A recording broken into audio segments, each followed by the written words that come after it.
दोस्तों, पेंशनर्स और family pensioners के लिए बड़ी खबर। Department of pension and pensioners welfare ने जारी की एक बेहद महत्वपूर्ण ई पुस्तिका। जी हां दोस्तों, जैसे कि आप पेपर देख सकते हैं, ये कार्मिक लोक शिकायतें एवं पेंशन मंत्रालय की तरफ से 4 जून 2020 को जारी की गई एक प्रेस विज्ञप्ति है। और इस प्रेस विज्ञप्ति के अनुसार department of pension and pensioners welfare के द्वारा पेंशनर्स के कल्याण के लिए जितने भी काम किए गए हैं उनकी पूरी जानकारी यहाँ पर दी गई है कि केंद्र सरकार के द्वारा कौन कौन से कदम यहाँ पर उठाए गए हैं, कौन कौन सी नई सुविधाएं पेंशनर्स के लिए पिछले 1 साल के दौरान सरकार की तरफ से दी गई। इसकी पूरी जानकारी आपको इस बुकलेट में मिल जाएगी। तो इसी के बारे में आपको यहाँ पर जानकारी दी जाएगी कि कौन कौन सी नई सुविधाएं यहाँ पर पेंशनर्स के लिए सरकार की तरफ से शुरू की गई हैं और जिनका लाभ एक पेंशनर्स और फैमिली पेंशनर्स को उठाना चाहिए। तो वीडियो को आप पूरा देखें, जानकारी पसंद आएगी वीडियो को लाइक कर दें, शेयर करना ना भूलें, जिससे आपके दोस्त भी इस बड़ी अपडेट के बारे में जान सकें। दोस्तों, सबसे पहले आपको बताना चाहेंगे कि पिछले 1 साल के दौरान जितने भी काम किए गए हैं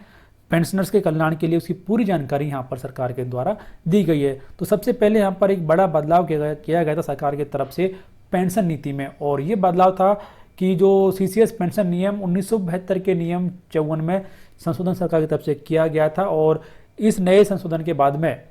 ऐसे सरकारी कर्मचारी जिनके की 7 वर्ष की सेवा पूरी होने से पहले यदि मृत्यु हो जाती है तो उनकी यानी उस स्थिति में भी उनकी फैमिली को बढ़ी हुई पारिवारिक पेंशन अब मिलेगी। इससे पहले ऐसा नियम नहीं था और इससे पहले केवल वही परिवार बढ़ी हुई पारिवारिक पेंशन के पात्र थे, यानी कि अंतिम वेतन का 50%। जिन मृतक सरकारी कर्मचारी ने 7 वर्ष की सेवा पूरी कर ली थी उन्हीं को ही सिर्फ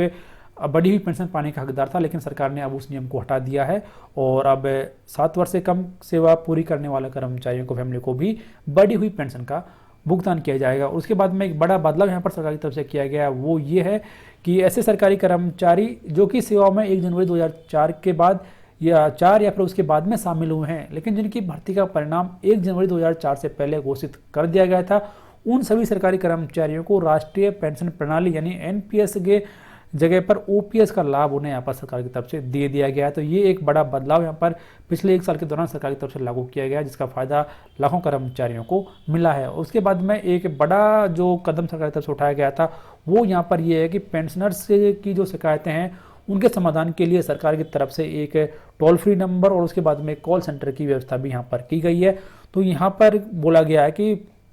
पेंशन भोगियों को अपनी शिकायतें दर्ज कराने में सुविधा प्रदान करने और लंबित शिकायतों की जानकारी प्राप्त करने के लिए टोल फ्री नंबर 1800111960 के साथ एक एकीकृत शिकायत प्रकोष्ठ और कॉल सेंटर की व्यवस्था सरकार की तरफ से की गई है। इसके अलावा अखिल भारतीय पेंशन अदालत का आयोजन सरकार की तरफ से किया गया है, जिसमें लाइव इंटरेक्टिव ऑडियो कॉन्फ्रेंसिंग के माध्यम से 50 से ज़्यादा स्थानों को जोड़ा गया, जिसके फलस्वरूप एक ही आयोजन में 4000 से ज़्यादा शिकायतों का समाधान किया गया। इसके बाद में पेंशन अदालत है और भी कई सारे जो काम हैं जो कि सरकार की तरफ से किए जा रहे हैं, जैसे कि ऑनलाइन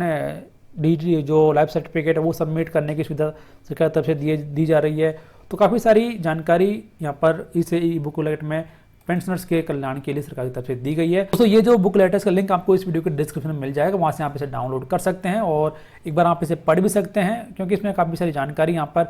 आपके काम की दी गई है। वीडियो कैसा लगा कमेंट बॉक्स में जरूर लिखकर जरूर बताएं। वीडियो को लाइक करें, शेयर करना ना भूलें और बने रहें हमारे यूट्यूब चैनल के साथ ऐसे ही लेटेस्ट और ऑथेंटिक अपडेट्स सबसे पहले जानने के